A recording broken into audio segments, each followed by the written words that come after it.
escribió la ley era rígida, con parámetros muy puntuales, y los hombres prácticamente era imposible que la cumplieran, por lo cual también casi era imposible alcanzar a Dios a la salvación. Entonces, la finalidad de Jesús fue justamente cumplir con esa ley. Hay un punto en que se contradiga con esa ley, hace una ley más flexible. ¿Cómo es la relación de Jesús frente a la ley? Bueno, Jesús, cuyo nombre es Yeshua, nació en la casa de Israel, en la tribu de Yehudá o Judá, raíz y linaje de David. Rabino, erudito, su padre Yosef, conocido como José, su madre Miriam, conocida como María, muy devotos en cuanto a la práctica de la ley. Cuando leemos Lucas capítulo 2, vemos que el niño Yeshua fue circuncidado de acuerdo a la ley, el Brit Milá. Fue presentado de acuerdo a la ley.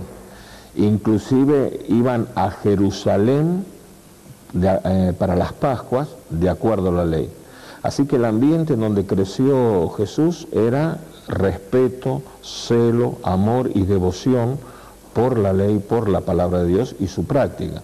Lo habrá visto a su padre orar, lo habrá visto a su padre colocarse el talit o el manto ritual de oración, lo habrá visto a su padre colocarse los tfilín, esas tiras de cuero.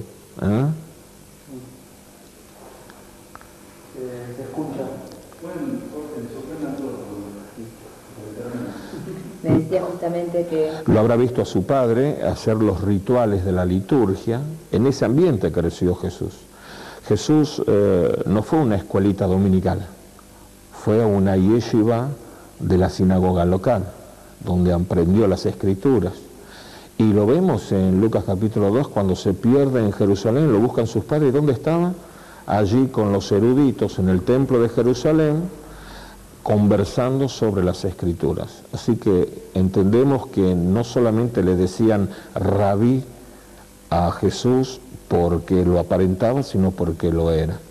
Ahora, cuando leemos Mateo capítulo 5, versos 17, 18, encontramos que él no viene a anular la ley. No viene a decir, muchachos, acabamos aquí, la ley se acaba acá, sino que viene a cumplir la ley. Lo vemos frente a los líderes líderes religiosos de la época, que tenían poder político, los fariseos, Mateo capítulo 23. En la cátedra de Moisés se sientan los escribas y fariseos, verso 2. Hagan todo lo que ellos dicen, porque dicen bien, porque la ley es buena, y eso es lo que Dios manda. Pero no hagan como ellos hacen, porque ellos dicen, pero no hacen. O sea que en ningún momento Jesús cuestionó la ley, ni cuestionó el espíritu de la ley, ni el corazón de la ley. Lo que él cuestionó fue la hipocresía religiosa, la falsedad religiosa, las apariencias religiosas, todo eso que cualquier religión trae como pesada carga sobre las vidas para que no lleguen a la relación con Dios. Con respecto a la actualidad, el hecho de que el que falleció recientemente, Juan Pablo II, haya visitado el monte Sinaí y que continuos grupos religiosos vayan, visiten ese lugar, traigamos un reconocimiento de los últimos tiempos, la santidad de ese lugar. ¿Cuál sería la afinidad, la búsqueda de un nuevo encuentro con Dios?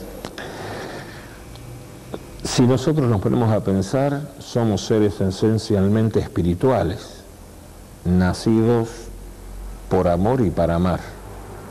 Dios nos creó por amor y para amar. Y al ser seres esencialmente espirituales, siempre se está en la búsqueda de lo espiritual. Cuando observamos la sociedad actual, ¿qué encontramos?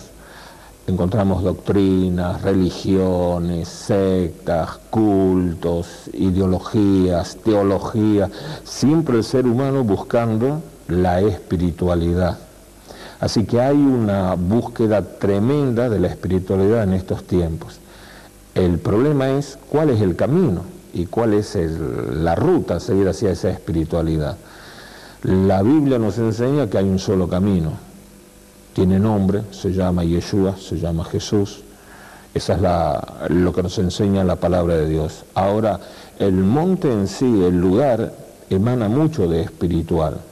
Yo recuerdo cuando estuve en ese monte, no era un creyente muy ferviente en mi religión judía, todavía no había tenido la bendición de encontrarme con Jesús a punto de suicidarme. Entonces era alguien que, bueno, había leído la historia hebrea y había leído los profetas y Moisés y todo eso. Pero al llegar al monte uno siente algo muy diferente. Pareciera que hay algo en el ambiente que a uno lo toca y lo cambia. Muchas veces se dice que la gente de fe sufre de ataques de misticismo en la tierra de Israel, porque eleva a un grado mucho mayor su propia fe. Entonces sufren de ataques de misticismo. Yo recuerdo que estuve en el Muro de los Lamentos, no era creyente, y me acerqué para ver qué era el Muro de los Lamentos. Y sentí realmente como que Dios clavaba sus ojos en mi nuca. Y me estremecí. Después de muchos años, ya después de haber conocido a Jesús como el Mesías, el Salvador, leí en la Biblia que cuando Salomón hace la entrega del lugar, dice, entre otras cosas, que tus ojos, oh Señor, estén siempre sobre este lugar. Y yo puedo dar testimonio que es verdad. En relación a esto, con el monte Sinaí, yo no fui con un ataque de misticismo, no era religioso. Fui para custodiar un grupo de excursionistas y para ver, pero hay algo diferente en ese lugar. Es indudable que para muchos simboliza muchísimas cosas y más que nada la relación con Dios, lo que el hombre puede llegar a hacer si se pone de acuerdo con Dios. Y este es uno de los puntos clave, ponerse de acuerdo. Se ha definido muchas veces el Sinaí como el santuario de Dios en la tierra. Sí, en cierta medida sí, para el pueblo de Israel es un santuario, pero no tanto como el templo de Jerusalén. Para alguna otra religión puede ser un santuario, quizás para un cristianismo, para un catolicismo, para una derivación de esa línea de fe, pero para el verdadero creyente en Jesús, cada uno de nosotros somos un santuario, porque Él habita en nuestro corazón. Y esa es la relación, ¿no? Tener ese encuentro, ese fuego, ese ardor y esa presencia, esa Shekhinah. ¿Por qué Sinaí? ¿Por qué Dios no eligió otro monte?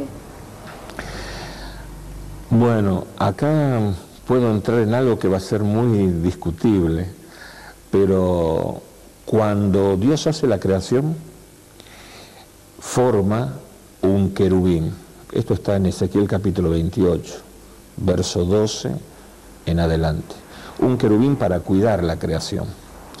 Y dice allí los pasajes, en el santo monte de Dios te paseabas. Después entendemos que el querubín se rebeló contra Dios, tentó la tercera parte de los ángeles, Dios los echó de su presencia, y uno sigue investigando la Biblia y encuentra que hay un monte que Dios deseó para su morada, pero que no es el monte de Sión y no es el monte de Sinaí, es el monte de Basán. O sea, nosotros vemos que realmente Dios tuvo la intención quizás con el monte de Basán, pero por causa de la rebelión de este ser celestial que se llamó después Lucifer, se llamó después Satán, ese monte entró en condenación, el monte que Dios deseó para su morada. ¿Y por qué el Sinaí? Es un desierto, es una soledad. Y a mí el libro de Diburim o Deuteronomio capítulo 8 verso 2 me enseña que Dios nos lleva al desierto para probarnos y para saber lo que hay en nuestro corazón. Y Dios probó a Israel en el monte Horeb, en el monte Sinaí, porque el pueblo quedó ahí a sus pies esperando que Moisés regresara. Moisés tardó. ¿Y qué pasó cuando tardó? Salió el becerro de oro. O sea, Dios probó aún el pueblo de Israel y el pueblo de Israel falló en esa primer prueba. Y creo que los llevó ahí por la soledad y para probar.